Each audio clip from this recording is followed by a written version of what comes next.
તો આ વિડીયોની અંદર આગળનો જે આપણો કોન્સેપ્ટ કન્ટિન્યુ હતો એને સમજીએ કે આર્ટિફિશિયલ વેરિયેબલની જરૂર શેની માટે પડે. તો જ્યારે greater than or equal to ટાઈપની કન્સ્ટ્રેન્ટ આપેલી હોય અથવા તો ઇક્વેશનવાળી કન્સ્ટ્રેન્ટ આપેલી હોય તો ત્યારે આપણે બંને જગ્યાએ આર્ટિફિશિયલ વેરિયેબલ એડ કરીએ. તો શેની માટે જરૂર પડે તો જુઓ અહીંયા સપોઝ અહીંયા આપણે આર્ટિફિશિયલ વેરિયેબલ એડ કરતા નથી, ખાલી સરપ્લસ વેરિયેબલને બાદ કરીએ તો ઇક્વેશન શું થાય આપણી 2x1 + 3x2 -s1 is equal to 8. હવે જ્યારે આપણે બેઝિક સોલ્યુશન ફાઇન્ડ કરીએ તો એમાં આ બંને વેરિયેબલની વેલ્યુ 0 મુકાય, એટલે કે x1 0 અને x2 0.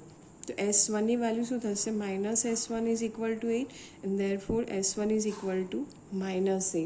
તો આ જે બેઝિક વેરિયેબલ છે એ આપણી નોન નેગેટિવિટી કન્ડિશનને સેટિસ્ફાય કરતો નથી, બરાબર. એવરી ટાઈમ આપણને જ્યારે બી આપણે ખાલી સરપ્લસ વેરિયેબલ બાદ કરીશું greater than or equal to constant માટે તો ઓલવેઝ આપણને એની વેલ્યુ કેવી મળે, નેગેટિવ મળે.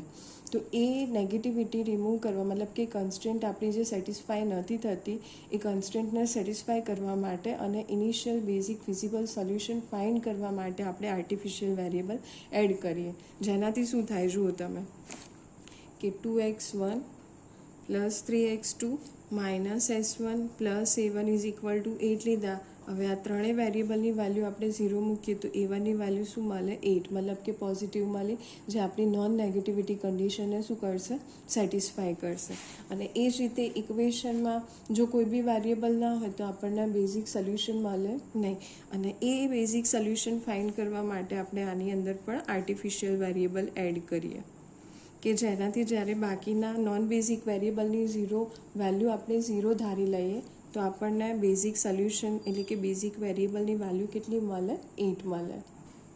એ જ રીતે નેક્સ્ટ છે બેઝિક ફિઝિબલ સોલ્યુશન. તો કોઈ ફિઝિબલ સોલ્યુશન હોય આપણું લિનિયર પ્રોગ્રામિંગ પ્રોબ્લેમનું અને એ બેઝિક સોલ્યુશન પણ હોય, એટલે કે આપણા જે બેઝિક વેરિયેબલ્સ હોય એ આપણી નોન નેગેટિવિટી કન્ડિશનને શું કરતા હોય, સેટિસ્ફાય કરતા હોય.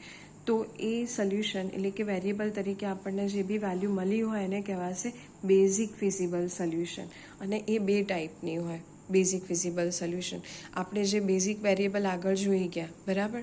જો એ બેઝિક વેરિયેબલની અંદર એક પણ બેઝિક વેરિયેબલની વેલ્યુ જો આપણને 0 મળતી હોય તો આપણું જે સોલ્યુશન હોય કઈ ટાઈપનું કહેવાશે, ડીજનરેટ. અને જો બધા જ બેઝિક વેરિયેબલની વેલ્યુ નોન ઝીરો એટલે કે પોઝિટિવ હોય તો એને શું કહેવાશે, આપણું જે સોલ્યુશન હોય એને શું કહેવાશે, નોન ડીજનરેટ. અને હવે લાસ્ટમાં ટર્મ સમજી લઈએ ઓપ્ટિમમ બેઝિક ફિઝિબલ સોલ્યુશન.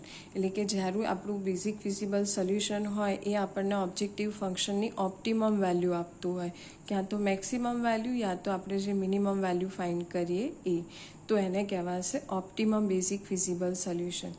અને છેલ્લું ટર્મ છે અનબાઉન્ડેડ સોલ્યુશન, કે જ્યારે આપણે ડિસિઝન વેરિયેબલની વેલ્યુ ફાઇન્ડ કરીએ અને એ વેરિયેબલની વેલ્યુ જો ઇન્ફાઇનાઇટલી કે મૂકતા જઈએ એમ ઓબ્જેક્ટિવ ફંક્શનની વેલ્યુ જો ઇન્ફાઇનાઇટલી ઇન્ક્રીઝ થતી હોય અથવા તો ડિક્રીઝ થતી હોય એના લીધે તો એ જે સોલ્યુશન છે એને કહેવાશે અનબાઉન્ડેડ સોલ્યુશન, બરાબર.